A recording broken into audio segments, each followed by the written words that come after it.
Okay, so here we go in chapter 7 in our textbook, Letting Go of the Words. And so basically, this is all about content, developing your content, what the words, what kind of message they end up creating for your customers that end up at your sites. And so, what I want to spend a few minutes talking about here is kind of the traditional structure. I'm not going to go through the chapter this week, section by section. It's pretty self-explanatory, but there's one area that I really want to focus on, and that's the inverted pyramid that's used in journalistic writing or kind of mass media writing. And so I'm going to get to this, but just quick review. This is the most important. This is somewhat important. And then this down here is the least important. Now, this differs pretty dramatically from a traditional paper. So let's kind of look at traditional paper structure. And so here we are, we have our nice academic paper, maybe for a history class or an economics class. And we look here at this paper, and you always start a paper with an introduction. And your introduction usually provides a lot of background information to kind of set the stage for what you're going to say. And then down towards the bottom of your paper, at some point down towards the bottom of your introduction, this is where you usually would place your thesis statement. So all this up here is background. Not background, but background information. And then you'd place your thesis statement, which is going to kind of dictate the whole flow of the paper from there forward. And then you're going to break into your body paragraphs. And your body paragraphs are going to have nice kind of topic sentences.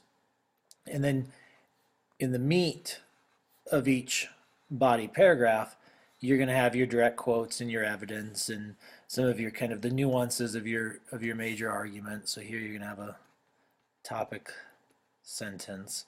You've all been through, and then here's where you're going to have all of your evidence. And so this is kind of a traditional paper structure. Now, what we're going to be working on in terms of writing web content rattles this traditional structure up quite a bit. And so let's get this off the screen. Let's move over here and take a look at what I'm talking about. Because as we move across, I'm gonna have to zoom out just a little bit. Okay, so here we go with the inverted pyramid style of writing. And like I said, this is going to be a little bit different than your traditional paper writing structure. And so here, this is going to be more kind of a newspaper style of writing. So when you look at this, you should think newspaper. Okay, now the inverted pyramid style puts all the important information right at the top. Information they must have for your communication to be successful, the most important. So over here on this one, we'll say, you know, who, what, where, when, why, how, whatever the most pertinent of the W questions happens to be, that's what you want to put right at the very top. And then important details will go next over here. Additional information that's helpful, but not maybe crucial to whatever your audience member might be doing on the site. So this is going to change from page to page. And so let's step back for the pyramid for just a second and talk about how this is going to impact the structure on your page. And so one thing that the book spends some time talking about is that you're going to need to go back to your personas and spend some time investigating your personas again and think about each page, each web page on your site. And then you really have to ask an honest question, or at least have an honest answer to this question. What does my visitor want to know? Or in the case of the book, what do they want to talk about as they kind of frame everything around a conversation? And so this is the absolute most important thing. So when you're thinking about the most newsworthy, some business owners might really want to talk about the history of their business. You know, for most of their visitors, that's not going to be the most important thing.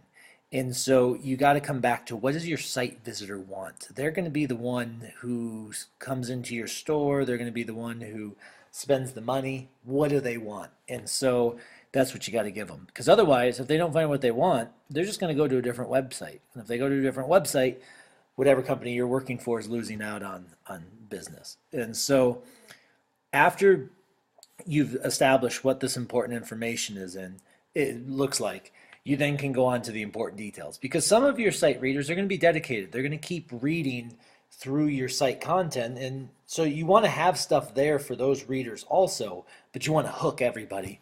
And one of the things that the book kind of, one of the examples they use is this three-step process where first you want them to take a bite, and then you want them to have a snack, and then after the snack you want them to have the meal. Not everybody that comes to your site is going to have an entire meal, but you might be able to get them with a bite and maybe a small snack. And so if all you're going to get out of them is this bite, this needs to be this stuff, this can be this, and then this can be this. And combined, when they've looked at all of it, they'll end up having the full meal. And so that's a pretty good analogy in order to study how you want to structure your content. Now, the one thing that you got to remember with site visitors, website visitors are very fickle. At any time they can be distracted, they can see some other link they want to click on, they could decide that they want to go look at another page or an entirely different website. So just remember that your site visitors could stop reading at any time. And so if they stop reading, what do they need to know before they stop reading? And that, whatever that happens to be, again, that's your information that goes up here to the top on your inverted pyramid. And so I want to show you a quick example of this. This is pulled straight from the reading. So if you've completed the reading assignment, which at this point you probably should have, but maybe you haven't yet, this example from the reading is great, and it really does a good job of outlining this. So let's read this first example. Greenland ice is melting faster and faster. A new paper by scientists of the Utrecht University Institute for Marine and Atmospheric Research in collaboration with colleagues from the Netherlands Royal Meteorological Institute. Oof, okay, already we've got way too much referencing universities and science and institutes and technology and collaboration, and another university and Jet Propulsion Laboratory published in Science, the work of regional atmospheric climate model to calculate surface process over Greenland. It's just all gobbledygook. So let's come down here and take a look at this next one. Greenland ice melting faster than expected. The Greenland ice sheet is melting faster than expected according to a new study led by a University of Alaska Fairbanks researcher and published in the journal Hydrological Processes. Okay, that gets us to the point. If we were to stop reading after this first, what we would call a bite, we know exactly what the content of this article is going to be about. Then we start getting into the snack down here, and the snack is going to give us some more information, and that is study results indicate that the ice sheet may be responsible for nearly 25%. So now we start getting into some of the facts in terms of the scientific research pieces, and we get more of the details. And so this would be the snack. If we were to continue reading down below, we could eventually get the full meal. And so as you can see here, this is a great example of the inverted pyramid. Now, in a more traditional sense, if this were in an academic journal, maybe somebody would want to know some of this content at the top first, because maybe they're like, oh, I know this place, or let me clear this off, or I'm familiar with this Jet Propulsion Laboratory, or I know this university. Okay, this is giving great credence. There's a lot of good collaboration in this article, so I'm going to continue reading. But in a basic newspaper article, that's not how people are going to read this. And you need to think about your site visitors as fickle, the fact that they might jump at any time to a different topic.